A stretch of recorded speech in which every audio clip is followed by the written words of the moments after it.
Hello everyone, welcome back. Today we're going to be doing a day after analysis. I had this 11.5-inch Palmetto out to 500 yards. So we're going to be talking about the accuracy and we're going to be talking about like how much energy was delivered and are we actually accomplishing anything with this 11.5-inch AR pistol, right, out to 500 yards. Okay, so let me put this down. And let me show you the grouping. Okay, so I did. Where are we? So first I did I shot at 400 yards. So at 400 yards, I got five shot group. 1, 2, 3, 4, 5. Right, the ones with the circle. So we got 5 out of 5 for 14 inches, which is 3.5 MOA, and the 4 out of 5, which is these 4 shots. Okay. Right over here, which I often look because that allows for the ammunition being a little bit off, or maybe I pulled my shot. So the 4 out of 5, okay, was 9 inches, okay, for 2.25 MOA at 400 yards, okay. So then I went to 500 yards, okay. So at 500 yards, these are the shots without the circles around down here, right? So of the 5 shots, only 4 landed on target. So 1, 2, 3, and 1 out here. Okay, so we got 4 out of 5 for 13.25 inches. That works out to 2.6 MOA.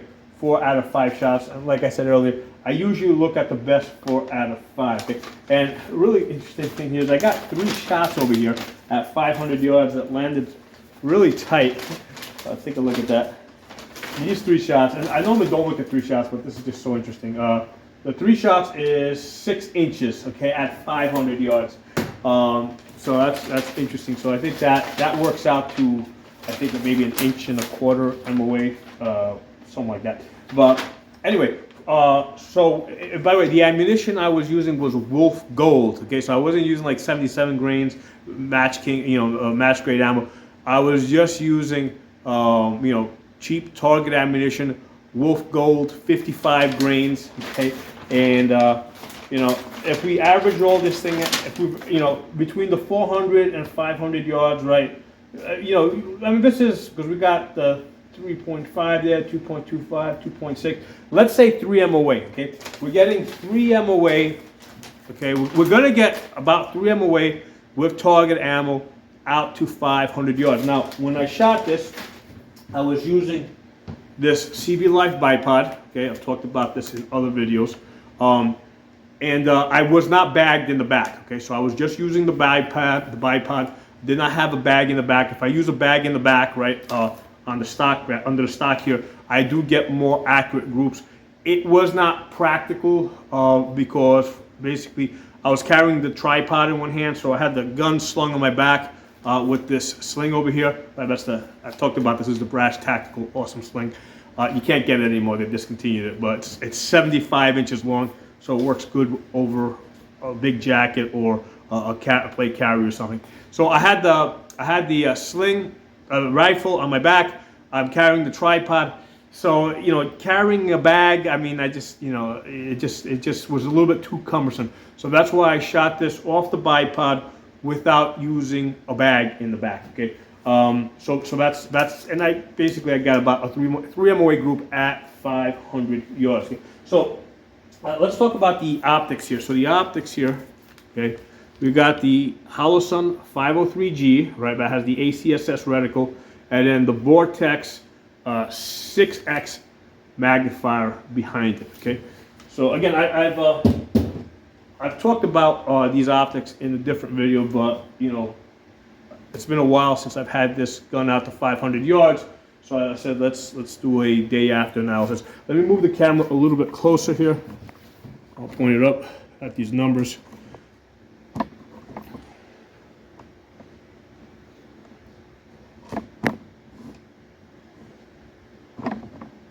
Okay, so this is what my reticle looks like. I've got the horseshoe, I got the chevron, right, and I got the 3 dots underneath it, okay? So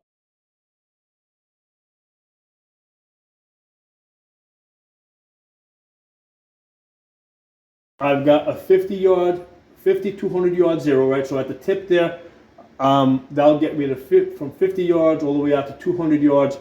Inside of 50 yards, I'm putting the entire chevron on the target and just using the whole thing as a bullseye. Okay, so at 300 yards, I'm using the legs. Okay, I shot that in a prior video, I think about a week or two ago. So at 300 yards, I'm using the legs. At 400 yards, I'm using that first dot. Okay, at 500 yards, I'm using the second dot. Okay, and I did not get out to 600 yards. I mean, it just wasn't available at this location. So at 400 yards, when I shot the 400 yards, what I was doing on the target here. So at 400 yards, I had the dot, that first dot there, just on, basically underneath the top of the paper here. Okay, and I saw that I was impacting here. So what I did is when I went to 500 yards, what I did is I took that dot because I was afraid that, because I'm using an 11.5 inch barrel, so I thought I was going to have more of a drop. So I took my second dot there, the 500 yard dot, and I put that on top of the paper, okay, which was a good call because my bullets dropped down here. Okay, so this is really telling me something. If I was to get to 600 yards, what I would want to do is basically I would take this 36 inches over here, and this would be my holdover. So whatever the size of the paper is over here, that would be my holdover to target in order to make shots at the 600 yards. Okay, so here, let me give you guys a close-up of the reticle. Okay, so again, that's my 5200s at the tip. The legs over here are 300, first dot 400, 500, and then that would be 600 over there. Okay, back you guys up a little bit. So here's the thing: when you look at this reticle without the magnifier, basically you can't make out the details over here. Let me get a marker. What this is going to look like without the magnifier, get a little closer. Without the magnifier, what you're going to see is you're going to kind of see the arrow, okay, and then you're going to see like the three dots are going to kind of like merge into one over here. So you're not going to be able to make out the dots. So you have to, this is designed to be used with the magnifier. You got to use the magnifier in order for this thing to work. Okay, that's what it's designed for, and they have to do it that way because basically if they space the dots out to any more than this, then you won't be able to use it at 400 and 500 yards. So, basically you'll be trying to get to. If they spaced it out more, it's not going to allow you to shoot and hold on these distances. Okay, this is intended for a 16-inch barrel, right? So I'm using an 11.5 inch, which is the reason why, like at 500 yards, I had to hold my dot at the top of the paper, and why I'm estimating that at 600 yards, I'd have to take the 36, I'd have to use the paper as a holdover. So I'd have to go about the full length of the paper over the target, or 36 inches over the target, in order to make my hits at 600 yards. Okay, so let's look at the energy. So I was using Wolf Gold. So point you guys up a little bit. Wolf Gold, 55 grains. The velocity was 2504 feet per second. So that's really slow. Okay, so this is like the same speed as Tula. Okay, so this is really slow ammunition. The reason why I use it is because I got a whole bunch of it. Basically I didn't have a whole bunch of like match grade ammo. So I said, what, this stuff I've hit 1 inch at 100 yards a lot of times. So that's the reason why I'm taking this stuff. So I didn't care that I knew it was slower ammunition because I had already run it through the chronograph. And I said, this is what's going to get me out to 500 yards. Okay. So, at the muzzle, let me point you guys down a little bit. At the muzzle, the energy is 766. Okay, so we're already starting off less than 1,000 foot-pounds. Clearly this is a pistol. This is like what a 44 Magnum would be giving us. Okay, so 766 at the muzzle. At 100 yards, 639. At 200 yards, 531. At 300 yards, 437. At 400 yards, 356. Okay, so 356, we're basically now like a 9mm. Okay, and at 500 yards, 286. So at 500 yards, we're now like a 38 special. Okay, now by comparison to the green tips, right, in the 11.5 inch barrel, So these are speeds that I've gotten out of the 11.5, same gun. Okay, so at the muzzle, it gets 1,004. Okay, with the green tips, 62 grains. At 100 yards, we're getting 844. 200 yards, 704. 300 yards, 584. 400 yards, 480, and at 500 yards, we're getting 390. Okay, so we're like a 40 cal over here. So it's like a 38 special versus a 40 caliber. Okay, so that's what we're that's what the energy is going to be at 500 yards.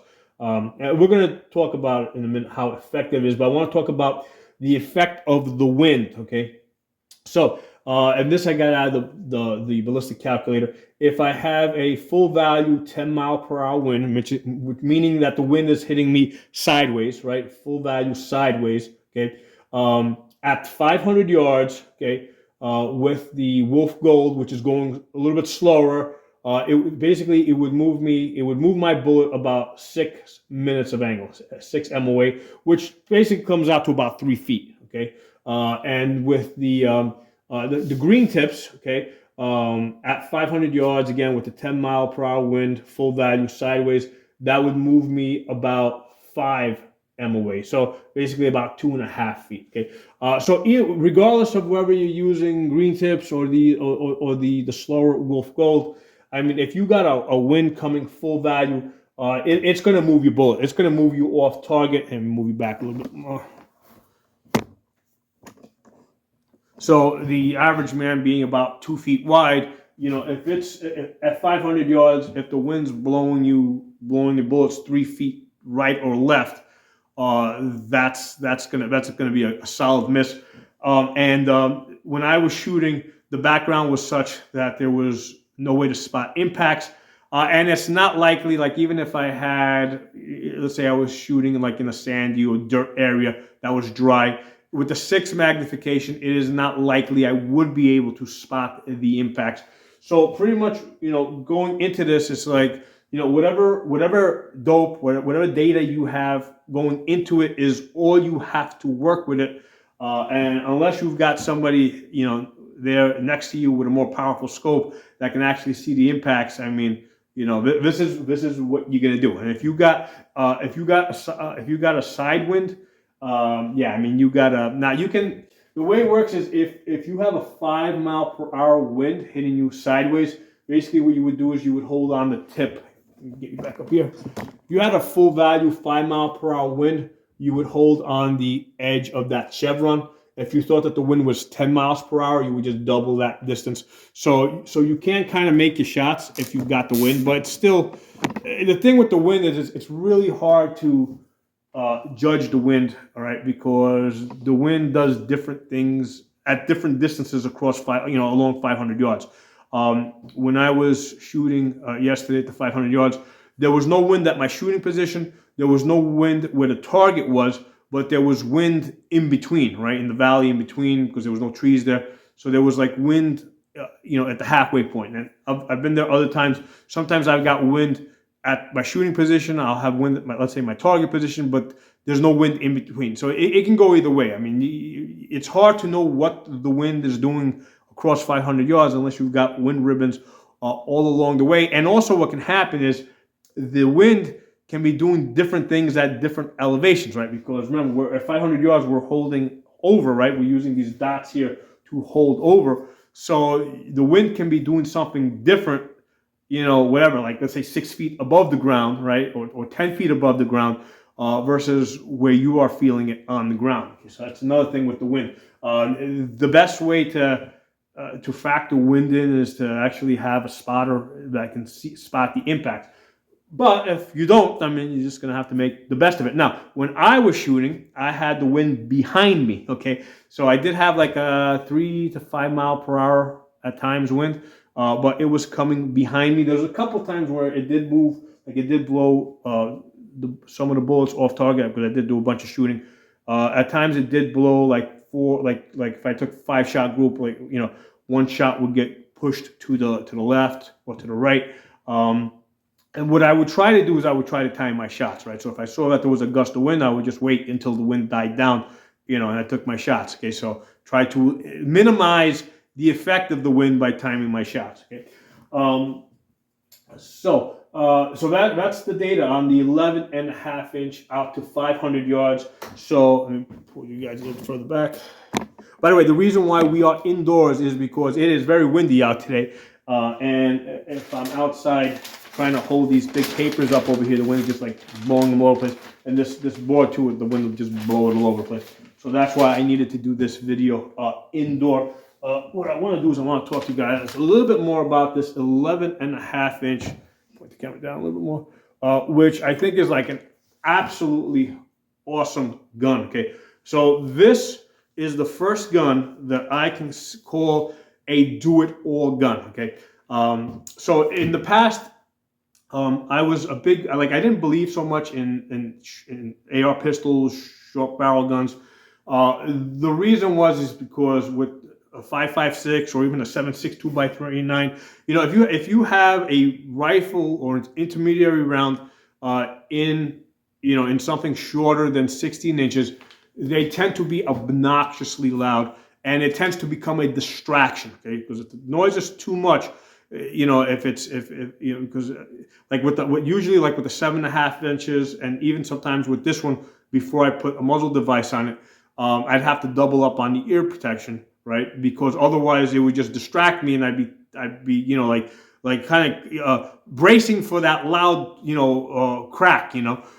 So I had this muzzle device here. This is a Reticle Firearms Spitfire, which I bought, it came on one of my 7.5-inch AR pistols way back in 2015. And the thing is, on the 7.5-inch, it really wasn't that effective, right? Because it was still obnoxiously loud. I still had to double up on the ear protection.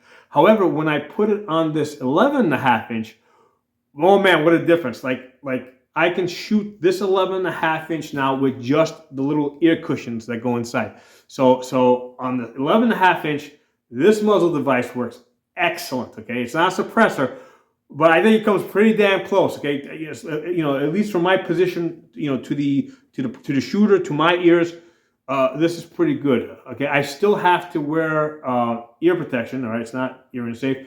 But the cool thing is, when I was shooting this at the 500 yards, okay, first of all, the bang from the muzzle, it's like a much lower tone, so it changes the tone. And the other thing that I could hear, which I normally can't hear, I could hear the bullets whistling out. Okay, I could hear the whistling. So there'd be like a low tone bang, and then I could hear the bullets whistling down over 500 yards. It sounded like one of those the Jap rockets, right? When you shoot fireworks and they streak through the air. And that's what it sounded like. I had not shot suppressors for a very long time. And usually when I shoot them, I'm shooting them at relatively close distances. So inside of 200 yards, you're not going to hear that whistling because it just doesn't last long enough. But over 500 yards, you're going to hear that whistling. So it was so cool to hear that whistling as the bullets were going out towards the range.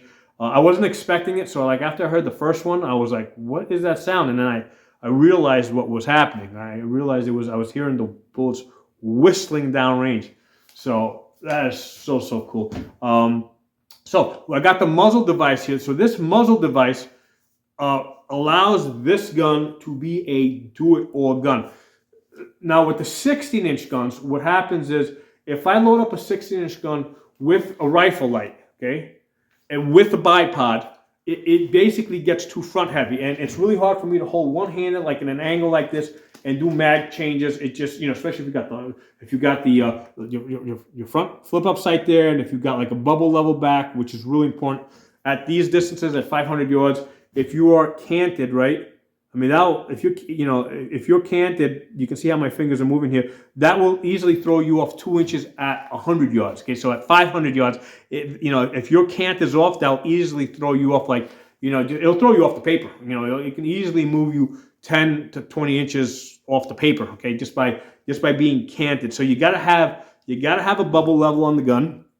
And I got the Magpul flip up sights here. Right, these are the low profile ones. When I got these things were like $200 for the pair. The price has come down. They're like $70 now. I got these back in 2020. So they have to go in front of the optics, because the optics is something that I actually use. Okay, these things, they just sit there until the optics don't work. And with the Holosun, very reliable, hardly it almost never not works. So these things, they need to like basically stay out of my way, okay, unless I actually need them. So the good thing about the Magpoles is they're small enough that because it's a hybrid rail, right? There's no Picatinny rail in this section here. So this is the Magpole low profile ones is small enough that I can fit this bubble level behind it. I forgot the name of it. I'll have to put it in the video. I'll spell it out so you guys can see it. And then over here in this section over here, I've got the pressure pad, and the pressure pad's working really good because this is a hybrid rail. Even with the pressure pad on, it's small. It's like it doesn't like make the grip too fat. So I got the pressure pad here, and I covered this in another video. Basically, I made this cap here, right? You can see you got to have that cap. You got to basically make some type of a cover. Now you can get it. You can get one of your scope covers, and the rubber ones, and maybe you'll get it to fit there. But the problem with the black ones is that if you accidentally flip your light on, you're basically just going to run out your battery. So the good thing about this one that I made out of blue tape, right? I did a whole other video. You guys should look up the video. Is with this one, if I accidentally hit the light, I can see it. Okay, and that's also really useful for at night, right? Because if I drop something at night, I can point this down at my feet, and I can see my feet without blinding myself. Okay. Other thing I covered up in the video is like a lot of times when you grab your rifle, even if you have this pointed away from your face, if it's not covered, okay, and you hit this 1000 lumen light, okay, that is blind. At night, that is blinding. And this is a very powerful light. It doesn't have to be pointed into your face. Even if it's pointed away from your face, like a little bit lower, you're going to see spots, okay? You're going to lose your night vision. So that's why you got to keep this covered, right? And I did have a rubber one that I tried on here, but again, that was the issue that I couldn't see if I accidentally, because there's a button here where I can actually hit it and it just stays on, right? And that'll just run out your battery. So I want to be able to see it, especially at night if I flip it on. So that's why the blue tape one works really, really good. Okay, so and over here I got the CV Life bipod. Now this is one of the older ones that doesn't lock up, so I've got some bungee cord there to keep the legs in the up position, right? Because otherwise, when it's slung on my back, they'll come out. The new CV Life one, it actually locks in the up position. So that's really important. You want this to lock up because otherwise it's just going to catch stuff. Okay. So the bungee string, it's actually bungee string. I got it on Amazon. It was like $7 for like 75 feet of it. Okay. And the other thing that's good is I can use this bungee string to control the sling. I can just pull it through here, and now I can store this in the safe, and I'm not getting all tangled up with the sling. So even if you don't have a bipod on here, it's good to have the bungee string. Okay. So we got quick attach, CV Life, not CV Life. This is the Brash Tactical Fast Loop Sling. It's good because it's 75 inches long. Unfortunately, it's been discontinued. The closest thing I can find is the Tactical Pro Sports, which is only 56 inches, which kind of sucks if you're wearing a winter jacket or you're wearing like a plate carrier. It's just not long enough. So that's why I use this one. And this runs the entire length. I can make this long, I can make this short. And you can see how it comes all the way down. I've done videos where I'm talking about this, and then I can pull this up through the bungee cord here, and I can store it like this. So this is like a true do-it-all setup where this is great, for like CQB type of distance. I had the bipod legs are quick detach, right? So that's one of the things I don't like about the Magpole ones. You can't easily quick detach these. This one, it's covered up, like right here, it's got that quick detach right there. Right, so I can get this off really fast if I needed to. So that's why I'm using the CV Life rather than the Magpole ones. And then once you get the bipods, the bipod off of it, this becomes a very light, nimble rifle for, not just like being indoors, but also just doing stuff, right? Because a lot of times when you're doing stuff, you got to do other stuff. You got to carry stuff, right? So it's really convenient to have this 11.5 inch. It was not practical until I got this muzzle device that brought the sound down, that brought the flash down, and also as an added benefit brought the recoil down, because this thing is such a pleasure to shoot. I mean, I absolutely love this thing, man. So I've got all the benefits of having a short gun here without all that extra noise and flash and stuff like that. It gets me to 500 yards, right? It'll actually get me out to 500 yards. And the thing becomes now, okay, great, I got this 11.5 inch. What's it going to do at 500 yards with, delivering 286 foot-pounds of energy, okay? Well, 38, that's a 38 special, man. 38 specials are, a lot of people have been using it for self-defense for a very long time, okay? The other thing to keep in mind is that, inside of, let's say, 100 yards, yeah, you got to stop the threat, right? Because if you wound somebody inside of 100 yards, they may decide that their best chance of survival is to continue to attack forward and defeat you, okay? But past 100 yards, past 200 yards, right? Certainly out to 300 and 400 and 500 yards, if you wound somebody, okay, they're not going to continue to charge forward, 300 yards, 400 yards, 500 yards, right, in order to fight you, okay? If somebody gets wounded at 300, 400, 500 yards, they're going to determine that their best chance of survival is to turn around and get out of there, okay? So that's why, even though we're losing a lot of power at 500 yards with this 286 foot-pounds, right, we're still effective in the sense that it's going to make bad people go away. Now, in an SHTF scenario, yeah, I wouldn't be using the Wolf Gold. I'd be probably using the green tips. Okay, so with the green tips, we're getting almost 390. We're getting 390 foot-pounds at 500 yards. Let's say 400 foot-pounds. I mean, that's like a 40 cal. Okay, that will do the job. That will make people, think twice about continuing to charge forward. Okay, so there's some thoughts on that. Like I said, I've done lots of videos on this rifle, but I haven't had it out to 500 yards in a while, and I basically couldn't really talk about this as an SHTF do-it-all rifle until I did I felt a more recent video where I had it out to 500 yards, and we can see what kind of accuracy it gets. Okay, so let me give you guys another close-up of these energy numbers. So drop some comments. Let me know what you guys think. And I'll talk to you all soon. All right, we're going for 500 yards with the 11.5-inch Palmetto. Wolf Gold. Also ACSS.